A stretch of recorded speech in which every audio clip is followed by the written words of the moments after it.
నమస్తే, welcome to DY news. Vikarabad జిల్లా పరిగె division Poduru మండల పరిధిలో కళ్యాణ్ లక్ష్మి షాదీ ముబారక్ చెక్కులను పంపిణీ చేసిన పరిగి ఎమ్మెల్యే టి రామ్మోహన్ రెడ్డి. అలాగే వివిధ అంశాలపైన టి రామ్మోహన్ రెడ్డి మాట్లాడారు.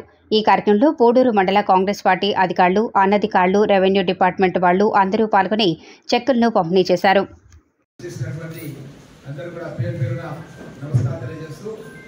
చాలా సంతోషంగా ఉంది. ఎందుకంటే ఎలక్షన్ కోడ్ ఉండి కొంత ఆలస్యమైంది. చాలా మంది మహిళలు ఇబ్బందులు పాలయ్యారు.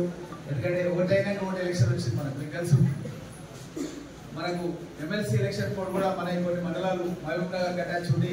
అది దాని మూలంగా ఆలస్యమైంది. అదైన తర్వాత మళ్ళా ఎంపీ ఎలక్షన్ కోడ్ వచ్చి మళ్ళీ మనకు ఆలస్యమైంది.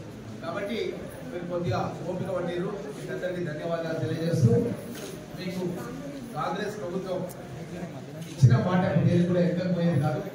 మీకు అందరూ కూడా చెప్పారు, గతం లోపల ఎలక్షన్స్ ముందు ఈ కళ్యాణ లక్ష్మి షాదీ ముబారక్ ఈ యొక్క లక్ష్మి ఇస్తాం, క్యారెట్ ఇస్తాం. కాకపోతే ఏమైందంటే గత ప్రభుత్వంలో ముఖ్యమంత్రి కేసీఆర్ ఏం చేసిందంటేమ్మా 7 లక్షల కోట్ల రూపాయలు అప్పు చేసిండు. ఎన్ని లక్షలమ్మా? 7 లక్షలు. మనం 1 లక్ష రూపాయల గురించి ఈరోజు మనం ఏం చేస్తున్నాం. ఆయన 7 లక్షల కోట్ల రూపాయలు అప్పులు చేసి మొత్తం రాష్ట్రాన్ని దివాలా తెప్పించాడు. ఇప్పుడు మనం ఉన్న తహసీల్దార్ సిద్ధం కూడా ఆయన పాలన 15 తారీఖు వస్తుండే. స్కూల్లో ఫీజులు కట్టాలంటే కష్టం, పాల బిల్లు కట్టాలంటే కష్టం ఉండే. మన రేవంత్ రెడ్డి గారు ముఖ్యమంత్రి అయిన తర్వాత ఫస్ట్కి వస్తుంది. ఏమో వస్తుందా లేదా? ఫస్ట్కి వస్తుంది. 15 తారీఖు జీతాలు వస్తుండే. రేవంత్ రెడ్డి గారు ముఖ్యమంత్రి అయిన తర్వాత ఫస్ట్కు జీతాలు వచ్చినట్టు చేసిండు. కాబట్టి మీరు కూడా జర ఆలోచన చేసుకోవాలి. మన ఇంట్లో కూడా మనము సంసారం చేయాలంటే అన్ని ఒకసారి చేస్తామా? ఇల్లు ఒకటేసారి కట్టాలి, బిడ్డ పేరు ఒకటేసారి చేయాలి, దావత్ ఒకటేసారి చేయాలంటే చేయాలి. మనం చేయలేము కదా. ఒకటైనా కోటి చేస్తాం. అట్లనే మన ముఖ్యమంత్రి గారు ఏం చేశారంటే, ఇప్పుడు 15 ఆగస్టు లోపలనే మనమంతా రైతులమే 2 లక్షల రూపాయల వరకు ఒకే ఒక్కసారి రుణమాఫీ. 2 లక్షల రూపాయల వరకు. ఎట్లా మరి? పెద్దమ్మ తల్లి సాక్షిగా చెప్పాడు ముఖ్యమంత్రి, గుట్టిగా చెప్పలే. మన దగ్గర ఇప్పుడు ఆషాఢం శురు అయింది, బోనాల పండుగ శురు అవుతుంది మన గ్రామాలు ఎక్కడ చూసినా సరే. కాబట్టి అన్ని దేవతల మీద ఒట్టేసి చెప్పిండు, వెనుక పోయేది లేదు. ఎందుకంటే మీ లోపల ధైర్యం కలిగాలి, ఇచ్చిన మాట కట్టుబడి ఉంటాం, వెనుక పోయేది లేదని ప్రమాణం చేసి చెప్పిండు. మన ఊళ్ళో అనరా, అరే విమానం తిందిరా, ఊళ్ళో దొరరా అంటారు. ఏం పరిస్థితి పంచాయతీ అంటారా అట్లా. కాబట్టి దేవుడి మీద ప్రమాణం చేసి చెప్పిండు. కాబట్టి వెనుక పోయేది లేదు. రైతులు అంటే అందరూ మనమే, మన కుటుంబ సభ్యులు, మన భర్త రైతు కావచ్చు, మనం రైతు కావచ్చు, భూములు అందరూ రైతులే, అప్పులు చేసిన వాళ్ళంతా కూడా రైతులే. 2 లక్షల రూపాయల వరకు ఎంత రన్ ఉండదు. 50,000 ఉండని, 1,00,000 ఉండని, 2 లక్షలు ఉండని ఈ 15 రోజుల నెల వల్ల వేసేస్తాం. 15 రోజుల నెలల మళ్ళీ నేను మీటింగ్ పెట్టి మళ్ళీ మీకు అందరూ కూడా కలుస్తా. అదే రోజు కూడా కలుస్తా. 2 లక్షల రూపాయల వరకు మాఫ్ అవుతుంది. ఇదే కాకుండా మనకి ఇప్పుడు రైతు భరోసా కింద కూడా గతం లోపల 5,000 రూపాయలు ఎకరానికి ఇస్తుంది. మనం 7,500 రూపాయలకి ఎకరానికి ఇస్తున్నాం. కానీ మన PSCS మీటింగ్ పెట్టినా సతీష్ ఏమంటారు, మరి 10 అంటున్నా 5 అంటున్నా ఏమంటారు, 10 ఎకరాలు అంటారు. ఇవన్నీ కూడా డాటా తీసుకుంటున్నాడు ముఖ్యమంత్రి గారు. ఎందుకంటే మనకు పిండి ఎంత ఉందో రొట్టె అంతే. పిండి తక్కువ పెట్టి పెద్ద రొట్టె ఎందుకంటే అవుతామా? అయితే చెప్పు కాదు కదమ్మా. కాబట్టి ఏం చేస్తున్నాం అంటే ఇప్పుడు ఈ అభిప్రాయం తీసుకొని రైతులు అందరూ తీసుకొని దాన్ని ఎట్లా చేయాలో ఆలోచన చేసి దాని ప్రకారం చేస్తున్నాము. అది కూడా తొందరగానే ఇష్టమైతే 7,500 పెంచి కానీ పెద్ద రైతు ఉంటారు కదా, మన పటేల్ ఉన్నాడు కదా, ప్రెసిడెంట్ సపోర్ట్ తెలుసు కదా.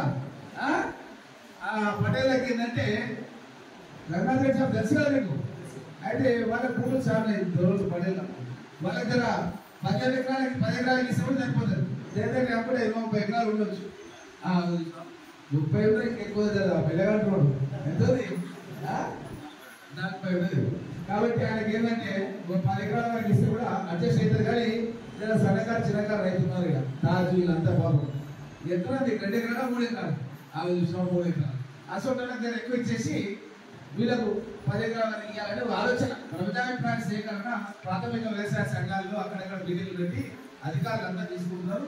వాళ్ళకు కూడా అందరు తీసుకోమైతే 10 ఎకరాలు అంటే 30 ఉన్నా 10, 5 ఉన్నా 5 ఎకరాల వరకు ఎంత లిమిట్ పెట్టుకొని లిమిట్ వరకు చేయాలని చర్చల ద్వారా తీసుకొని ప్రజాభిప్రాయం పెట్టుకుంటే అట్లా చేయాలని దాన్ని ముఖ్యమంత్రి గారు డిసైడ్ చేశారు.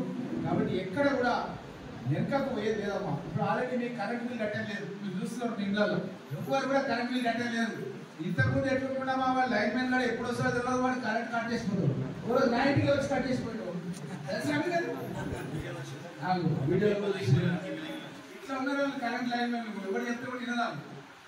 కాబట్టి ఆయన మన ఇంట్లో లేవో వ్యవసాయం పోతాం, ఇలాంటికి ఎక్కడ పోతాం, వాడు వస్తాడు లంగ్ మన ఇంటికే కరెంట్ బిల్లు రావద్దుగా, మన ఇంటికి కరెంట్ బిల్లు కట్టేది కూడా రావద్దుగా.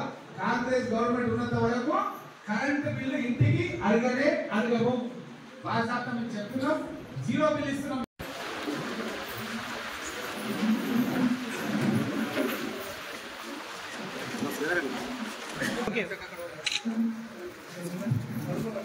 పదకొండు రాగా కడుపు మొదటి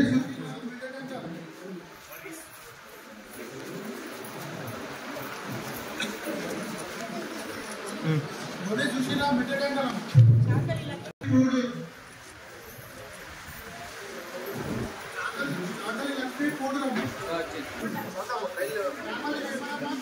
ఓకే